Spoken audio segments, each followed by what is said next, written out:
Welcome to week 7, continuation in gaining wisdom through 5 views and childhood development into adult development. All 5 views discussed in the textbook lay a foundation of hypothetical locations amongst fields of psychology in Christianity and counseling.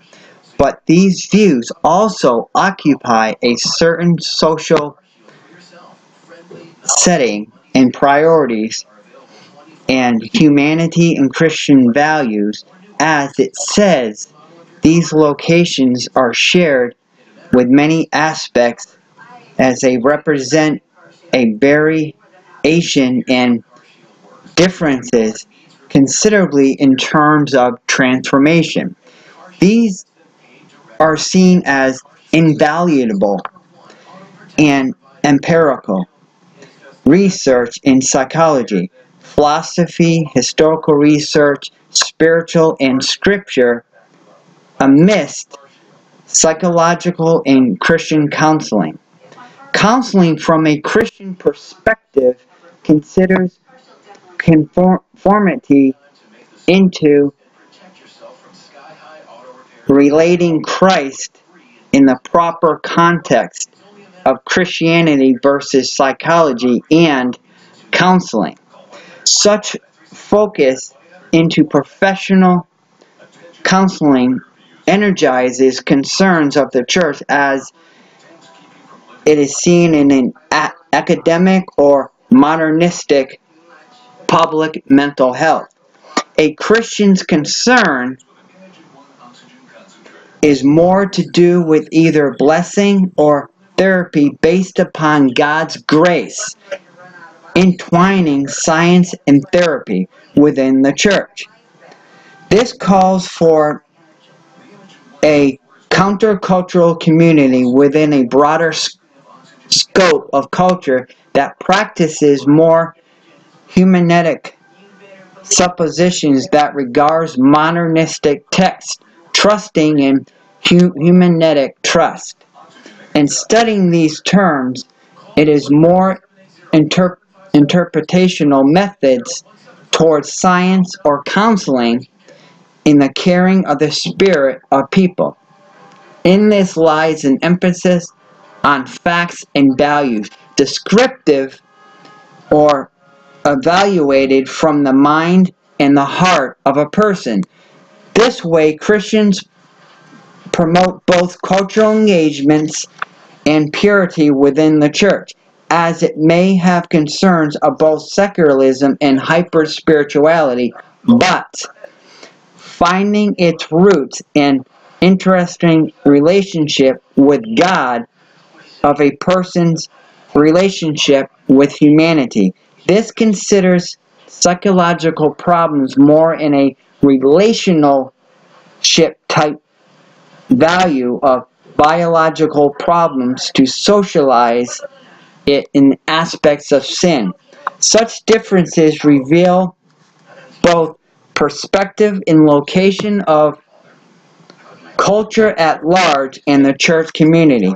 These psychological perspectives from their vantage point seems to relate to the world of psychology in a different light.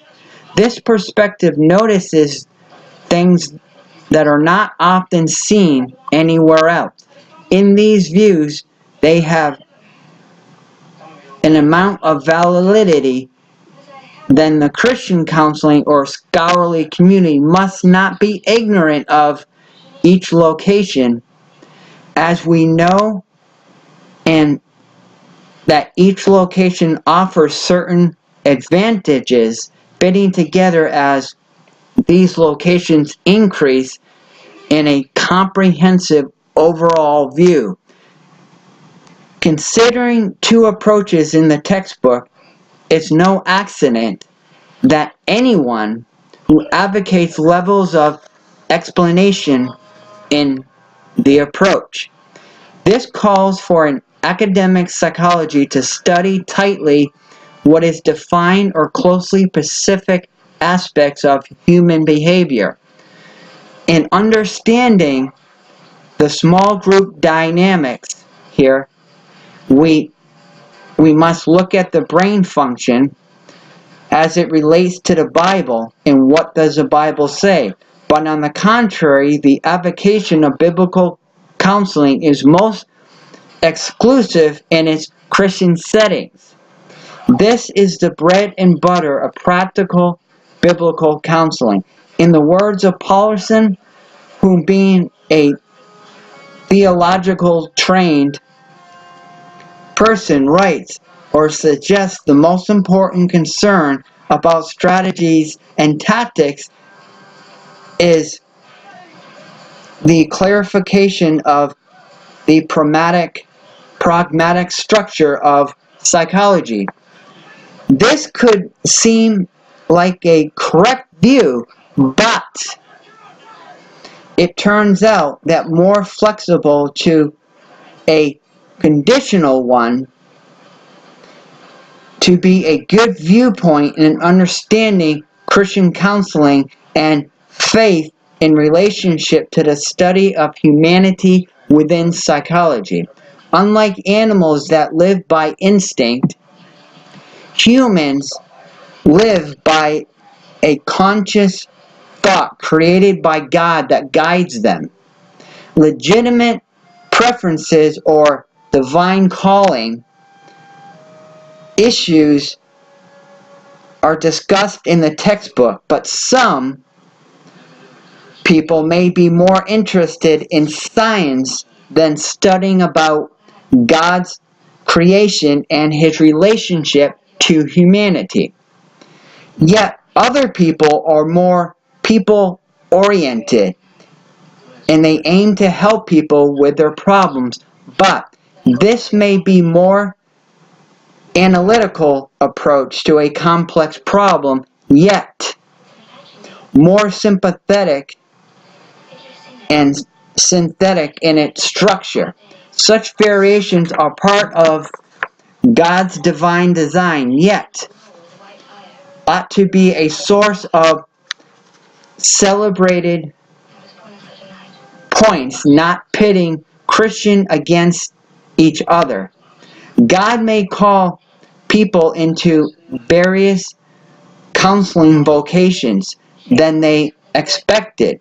Outside of love and charity, have to accept God's guidance for believers into different variations within psychology.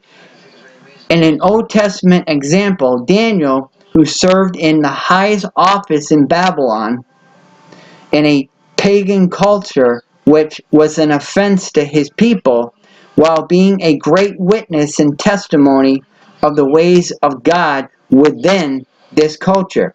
This example shows that Christians have a calling by God for biblical counseling that may seem to some Christians to influence modernistic psychology and counseling. In a new light of God's Spirit healing agenda in the church, many will be called primarily to the work within the church community.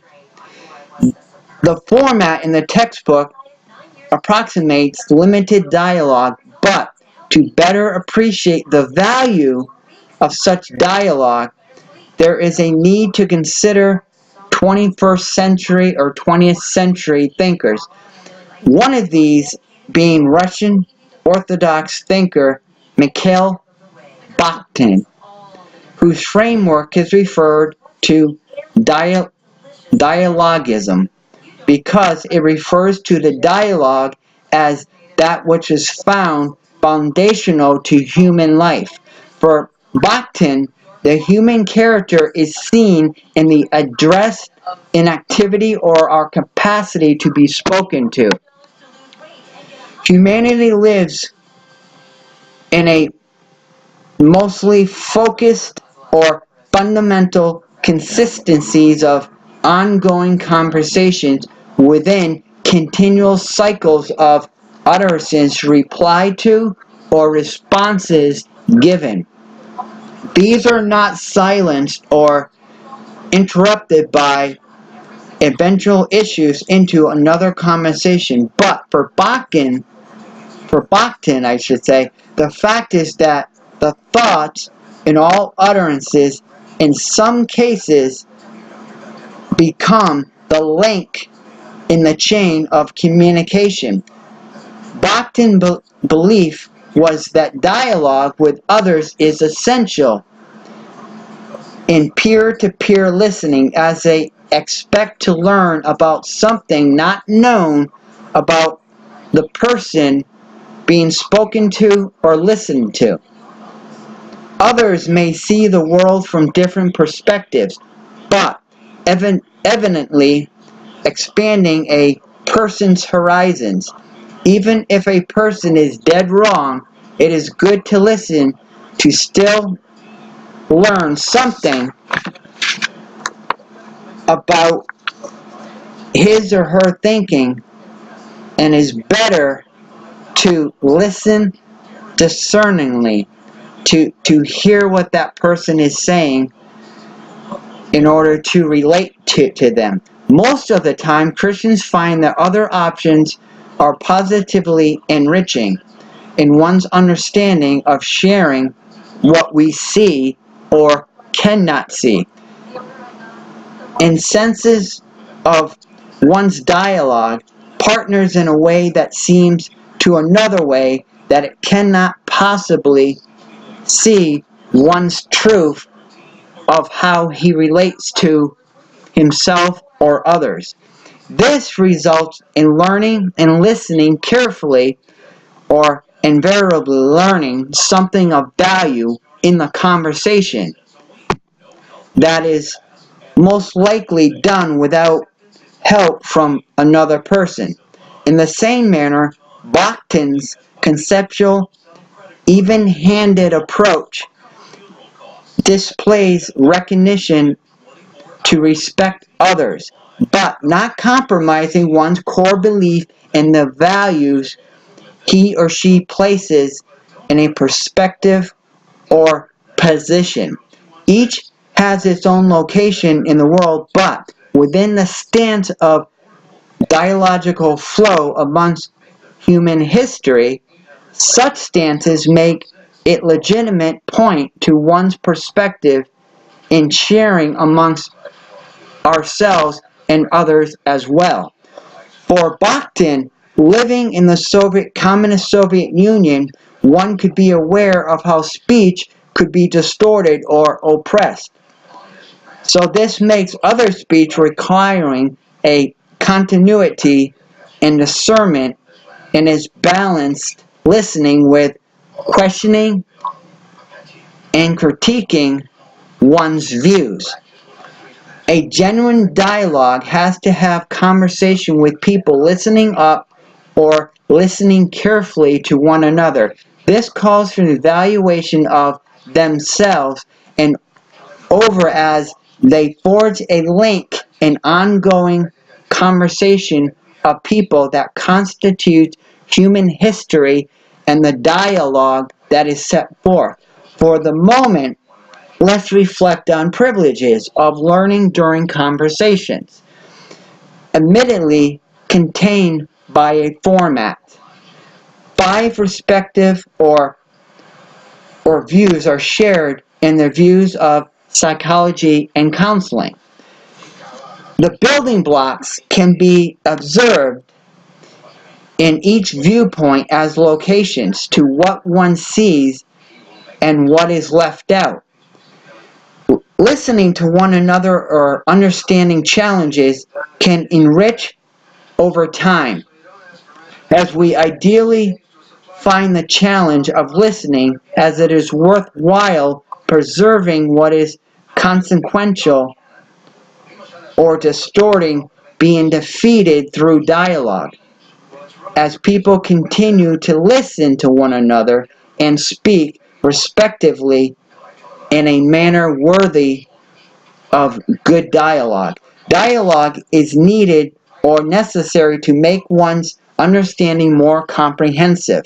What makes dialogue distinctly Christian is the beginning of a prayer that listens to God and asks Him for wisdom from his throne. For Christians, formulating or constructing a higher or brighter understanding is based on newer things that must be learned in an ongoing process. Christians must personally and actively engage in the reconstructive manner that occurs, but Christians must not search for wisdom and give distinct perspective of each of these five views unless it can be related to biblical scripture and to the understanding of God and his relationship to man. The valid insights and emphasis about psychology and counseling comes in not learning outward or unemphasizing terms. From this point, a Christian sees how to encourage and consider the expansions and understanding of psychology in relating to Christian counseling perspective. The next step is to engage a hermeneutic trust, but yet regard the dialogue and the views of challenges as they arise. It is noted that when humans progress in their intellectual traditions, but only as a living tradition which constitutes its relation by conflicts between rival interpretations with their intellectual community. It is not merely the fact that differences in counseling within a tradition disagree, but that there is a disagreement on even how to characterize the disagreement in a way to resolve the issue at hand. This disagreement being about a constitutional or appropriated reason for divisive but yet evident conclusion of any or all proofs. These suggest a demonstration in reasoning for doing psychology or Christian counseling in any Christian tradition. These suggest to demonstrate five subtractive disagreements with a regard to foundational issues of psychology as seen in an explicit or ongoing or foregoing operation, explicit in their values of basic assumptions. One could argue a community in intellectual crisis is compelled by rival traditions, but for Christianity, the rival comes when confronted by modernistic psychology. Let's suggest that the best ability to contribute constructively is in resolving any crisis, but it is mostly constructive with all traditions. Christians might reject such a claim, but likely rejecting it offers diverse views. This evaluation, grounded in reflective views of Christianity and its traditions, is through thought and practice, but this is not familiar with the informed positive or modernistic psychological views. It's an extreme or yet undermined claim to say a view is authentically or expressively ability in the way it holds to Christian traditions. The conclusion to draw from all this is to stand firm on one's own tradition of faith without the risk of self-destruction. Another way of falling short in any criteria is isolated in a view which could be benefiting from a scientific view outside the church community as one sees psychology. Furthermore, the assessment may limit the capacity to impact psychology, but may not concern the church community. For a Christian, this is a broader cultural engagement that needs to look at other views. At this helping process to communicate or participate in a legitimate or relevant way of people, it understands its abilities outside the church.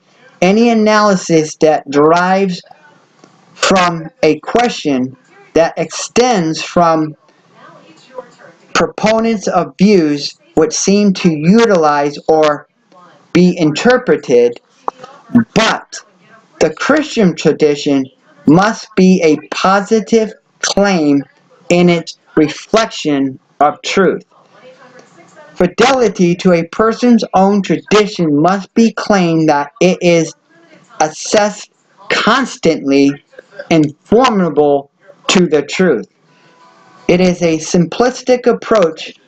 One's desire is, especially in the commitment to Christianity or the Bible, that does not mean something is not, but that the fact remains that it is justice for the Christian tradition, but to this there is a need to use biblical understanding of God's intentional revelation of His purpose in Christian counseling. Another sleight of hand per se is a Christian must also be aware of sayings that Christian tradition in the development or conceptual process or scientific research equals modernistic psychology. The facts are that certain points could seem inferior to modern psychology because defenses like these don't glorify the God of truth and run the risk of discrediting Christianity in the eyes of people who know better. Faithfulness to Christian traditions as a liability as a fundamentalism approach has made it also clear that psychology is a modern thought and not a Christian thought.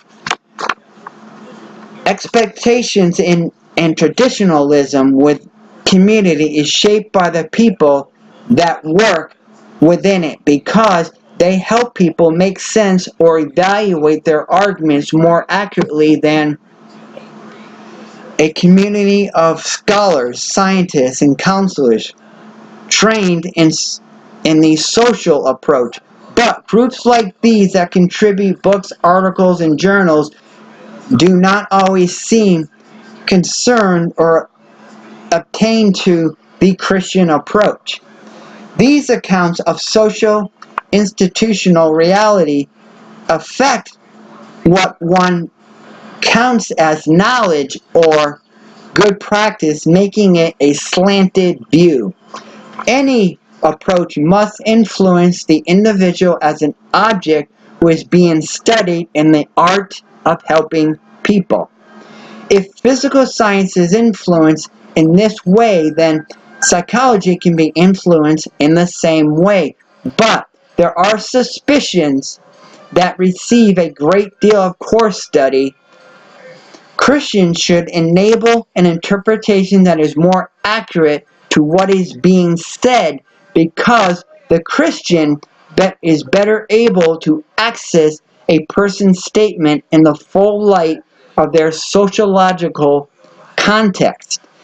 There is a desire to avoid this divisive ignorance and defiance.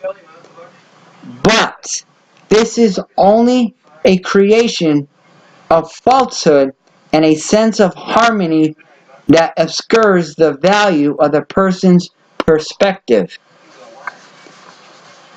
And then as we go on, we see that sentimental views of dialogue resist in taking positions that conflict one another, causing one to get along with others. The root of this is relational and passively fatigued or has a weak masquerade of love.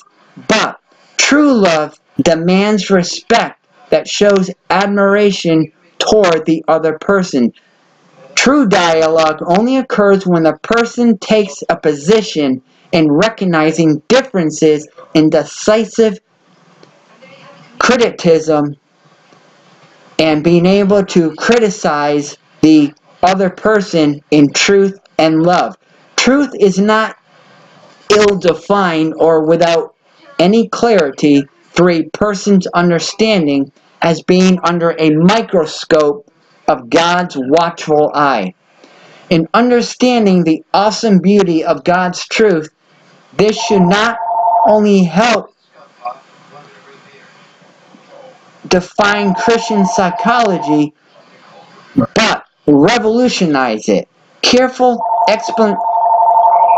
explanation or examination talked about in the textbook shows a Christian's need to shift in accessing all faulty works of study that depends on a person's motives while seeking the truth, but taking a great deal of effort on the Christian's part, not only being a past endeavor, but a type of learning that discusses a course that requires an increment of critical dialogue within people's understanding within an active Christian involvement of dialogue.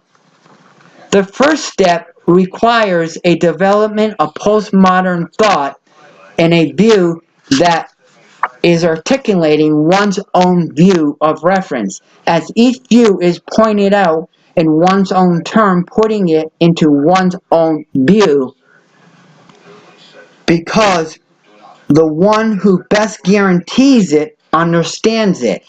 A Christian must then strive to understand one's own view, but be true to the actual emphasis in interpreting or avoiding the misinterpretation of facts. Each of these views discussed in the textbook is a system of thought that is radical or coherent to self-beliefs or attitudes, but also practices regarding Christianity, psychology, and counseling being evaluated individually. The attitudes regarding psychology and counseling are evaluated individually, but each calls for a coherence and validity resulting in one's excessness or weakness and its strengths and abilities. A Christian must admit any constructive, objective analysis of any model that seems ideal must have a reality that says one can never analyze models apart from one's own perspective, because there are many prejudgments and misconceptions prior to learning any thought or dialogue.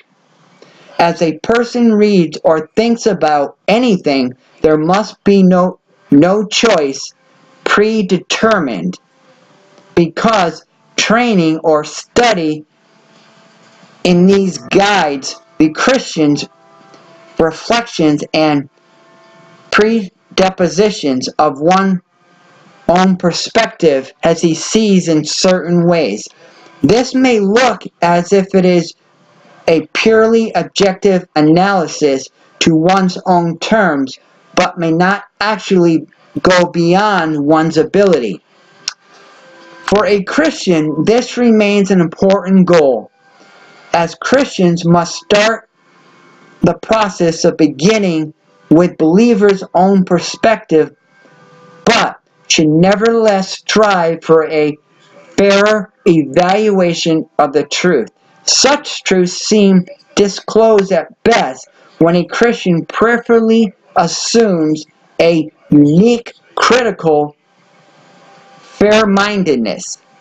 For Christians, constructing a meta-system articulates each model in the best way given to believers in pre-understanding one's view or dialogues. This pre-understanding makes the next step in a way to develop an approachable model of possibility of a valid view in the light of how one sees. In developing any metasystem, one must understand that early cognitive thought and the capacity for truth as a metasystem of systematic or moralistic reason. Such metasystem studied broad in its stages comes in three forms of thought, like Piaget. Greater thinking in cognitive development is seen, although Piaget identifies the three stages in childhood. Each is based on how a child relates to what he or she learns. Children cannot understand complex principles because of their lack of operational or logical ability seen in adults. Children are mentally embedded with perceptions of thoughts which relate to their own thought process as they grow in maturity. This results in a child that cannot subject themselves to thought or logic and scrutiny. But with this, the child may not recognize their beliefs into coherent linear thinking system of rules. This makes the child's understanding logically inconsistent to beliefs held which contradict what they believe. For Piaget, systematic thinking is found in adolescence as the child develops the ability to think logically and systematically. At this stage, one can think in stages of thought abstracted from the abstract quality of the world, because here a child organizes and compares and evaluates thought in a linear fashion. In the only form of logical thought, people develop a logical yet systematic system of thinking. This way, it becomes profound and important, but it would be without logical ability in any experimental research. In order to be divisive, its meaning must have an experiment of science that relates to an abstract variety in variables relevant to what is proposed in any hypothesis. Scientists are to take logical forms which need to understand things through a complex mathematic, governmental, or systematic or economic system or theological research. Any students who study earlier in life understand in different ways because they do not have the capacity to understand complex systems. Despite tremendous yet powerful singular systems, linear reasoning is hard to grasp when one happens to see changes from a limited view. Due to variables of understanding and interacting with complex social functions, this directs a returning back to its original form. In simple reasoning, one struggles with a real-life problem solving because the context is lost in processing information that is necessary to solve a clear-cut problem. In contrast, logic is seen difficult in synthesizing any number of things through the bigger picture. There is a complex yet defying of simple rules that are debatable amongst peers, as we often think, in contrast to thinkers uniting in a common thread of logical thought. People are logically consistent to their particular assumptions and framework, but holding to issues of opposite approach points to any issue of a long-standing view which comes from a standing viewpoint. This may become clear as we logically and find a way to grasp but yet become capable of the insights found in modernistic thinking, basing it upon a biblical principle.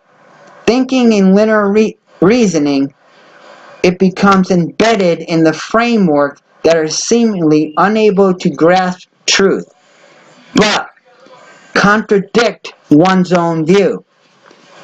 The debates amongst any inflexibility commits frameworks of one's view that is seem productive, but such thinking often enough winds up to make one frustrated.